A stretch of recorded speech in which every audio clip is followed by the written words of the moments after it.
আসসালামু আলাইকুম ওয়ারাহমাতুল্লাহ। সুপ্রিয় দর্শক মণ্ডলী, আশা করছি আপনারা সবাই মহান আল্লাহ তাআলার অশেষ মেহেরবান ও দয়ায় ভালো আছেন। আজকে আমরা আপনাদেরকে জানাবো বাড়ি থেকে বরকত কেন চলে যায়। আমরা এমন কিছু ভুল কাজ করে থাকি যার ফলে আমাদের ঘর থেকে বরকত দূর হয়ে যায়, আর আমরা তা বুঝতেও পারি না।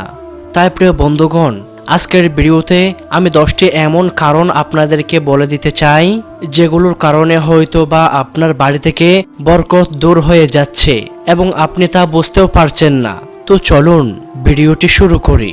প্রিয় বন্ধুগণ, ভিডিওটি মনোযোগ সহকারে দেখুন এবং দেখুন যে এই ভুলগুলো আপনি করে থাকেন কিনা।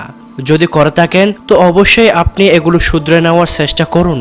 বাড়িতে বরকত না থাকার প্রথম কারণ হলো খাওয়ার পানিকে রাতের বেলায় ডেকে না রাখা। আমরা বেশিরভাগই রাতের বেলা খাওয়া দাওয়ার পরে পানিকে ডেকে রাখি না। প্রিয় দর্শক, আপনি কি কখনো ভেবে দেখেছেন হয়তো এই কারণে আপনার বাড়ি থেকে বরকত দূর হয়ে যাচ্ছে? আল্লাহ তাআলার দেওয়া অপরন্ত নিয়ামতকে আপনি না ডেকে রেখে দিচ্ছেন, যাতে হয়তো বা টিকটিকি বা অনেক পোকামাকড় পড়ে, এবং এভাবে আপনি পানিকে নষ্ট করছেন, যার কারণে হয়তো আল্লাহ তাআলা আপনার বাড়ি থেকে বরকত উঠিয়ে নিচ্ছেন এবং আপনি তা টেরও পাচ্ছেন না। বাড়িতে বরকত না আসার দ্বিতীয় কারণ হলো গাছের নিচে প্রস্রাব করা। বেশিরভাগই আমরা সফরের সময় বা ভ্রমণের সময় কোনো জায়গায় গিয়ে আমরা গাছের নিচে প্রস্রাব করে বসি, আর এটি একটি জঘন্যতম কাজ। আর এই ব্যাপারে রাসূলুল্লাহ সাল্লাল্লাহু আলাইহি ওয়াসাল্লাম হাদিসের মধ্যে কঠোরভাবে নিষেধাজ্ঞা দিয়েছেন যে তোমরা কখনোই ছায়াদার গাছ, অর্থাৎ যে গাছের নিচে ছায়া হয়, সেই জায়গাতে কখনোই প্রস্রাব করবে না।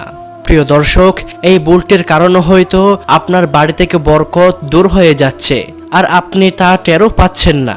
বাড়িতে বরকত না আসার তৃতীয় নম্বর কারণ হলো ভাঙা চিরুনি ব্যবহার করা। প্রিয় বন্ধুগণ, আপনার যেহেতু সামর্থ্য আছে, তাহলে আপনি কেন ভাঙা জিনিস ব্যবহার করবেন? আল্লাহ তাআলা আপনাকে সামর্থ্যবান বানিয়েছেন, তো আপনি কৃপণতা না করে ভালো কাজে সেটাকে ব্যয় করুন। আর ভাঙা চিরুনি কখনোই ব্যবহার করবেন না। শুধু চিরুনিই না, আরো অন্যান্য জিনিস কখনোই ভাঙা জিনিস ব্যবহার করবেন না। হয়তোবা এই কারণে আপনার বাড়ি থেকে বরকত দূর হয়ে যাচ্ছে এবং আপনি টেরও পাচ্ছেন না। বাড়িতে বরকত না আসার চতুর্থ কারণ হলো ঘরের মধ্যে ময়লা আবর্জনা এক জায়গায় জমা করে রাখা। এই ভুলটি প্রায় প্রতিটি বাড়িতেই বিদ্যমান আছে, যার কারণে হয়তোবা তাদের বাড়ি থেকে বরকত দূরে চলে যায় এবং তারা বুঝতেও পারছে না। বিশেষ করে মা ও বোনেরা এটি বেশিরভাগ করে থাকে। রাতের বেলায় ঝাড়ু দিয়ে অলসতার কারণে বাইরে না ফেলে তা ঘরের কোনায় রেখে দেয়, এবং এটি একদম জঘন্যতম কাজ। কেননা রাসূলুল্লাহ সাল্লাল্লাহু আলাইহি ওয়াসাল্লাম পরিষ্কার পরিচ্ছন্নতাকে ঈমানের একটি অঙ্গ বলেছেন। আর আপনি যদি আপনার ঘরে এরকম ভাবে ময়লা রেখে দেন, তাহলে আপনার ঘরে রহমতের ফেরেশতা কিভাবে প্রবেশ করবে? তাই অবশ্যই এই কাজগুলো থেকে বিরত থাকুন। বাড়িতে বরকত না আসার পঞ্চম নম্বর কারণ হলো উল্টো দিক থেকে কাপড় পরা, অর্থাৎ বাম দিক থেকে কাপড় পরা। যেমন চপ্পল পরা, প্যান্ট পরা, জামা পরা বাম দিক দিয়ে শুরু করা। এগুলো একদম জঘন্যতম কাজ। কেননা রাসূল সাল্লাল্লাহু আলাইহি ওয়াসাল্লাম সব কাজ ডান দিক থেকে করতে পছন্দ করতেন এবং এটি একটি সুন্নত। অথচ যে ব্যক্তি বাম দিক থেকে এসব কাজ করে, অবশ্যই সে সুন্নতের পরিপন্থী করে।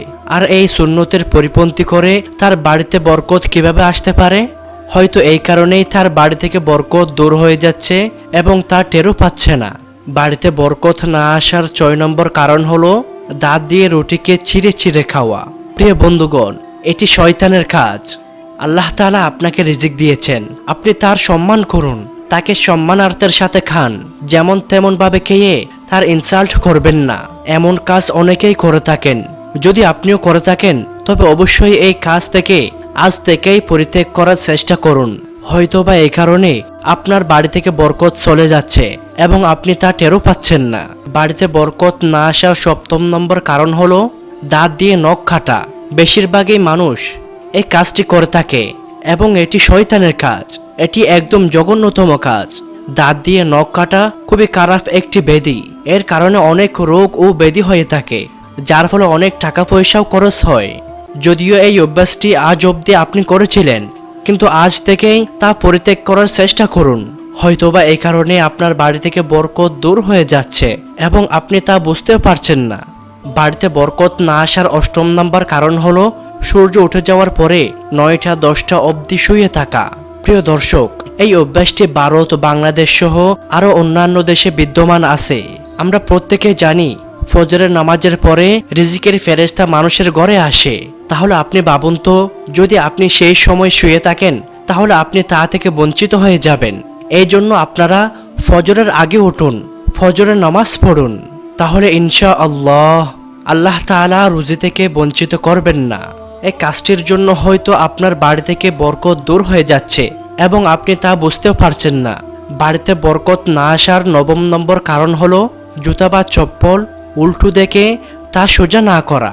প্রিয় বন্ধুগণ, মনে রাখবেন, যদি কারো চপ্পল বা জুতা উল্টো থাকে তখনই তাকে সাথে সাথে সোজা করে দিবেন।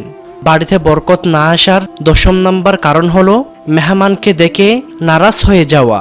প্রিয় বন্ধুগণ, আমাদের মধ্যে অনেক লোক আছে যারা মেহমানদেরকে দেখলে নারাজ হয়ে যায় এবং তারা বলতে থাকে এই মেহমানরা আসার আর কোনো সময় পাইল না, যখন তখন মেহমান চলে আসে। এই সব কথা বলা একদম ভুল। আল্লাহ তাআলা তার রিজিক কোথায় রেখেছেন তা আল্লাহ তাআলাই ভালো জানেন। আপনার বাড়িতে তার রিজিক রেখেছেন বলেই তিনি এসেছেন। এসব কথা বলে আপনি আপনার পরকালকে খারাপ করছেন। অথচ রাসূলুল্লাহ সাল্লাল্লাহু আলাইহি ওয়াসাল্লাম মেহমানদের আপ্যায়ন করতে বেশি বেশি তাকিদ করেছেন। হয়তোবা এর কারণে আপনার বাড়ি থেকে বরকত দূর হয়ে যাচ্ছে এবং আপনি তা টেরও পাচ্ছেন না। তো প্রিয় দর্শক, এই ছিল আজকের ভিডিও। অনেকেই আমরা অনেক ভুল করে এসেছি। আপনি যদি এই কারণগুলোর মধ্যে বিদ্যমান থাকেন তো অবশ্যই আজ থেকে তা পরিত্যাগ করার চেষ্টা করুন। আল্লাহ তাআলা সকলের বাড়িতে বরকত দিন, আমিন। তো অবশ্যই ভিডিওটি যদি ভালো লাগে বন্ধুদের সাথে বেশি বেশি করে শেয়ার করবেন। তো প্রিয় দর্শক, আজকে এতটুকুই। সবাই ভালো থাকবেন, সুস্থ থাকবেন। আসসালামু আলাইকুম।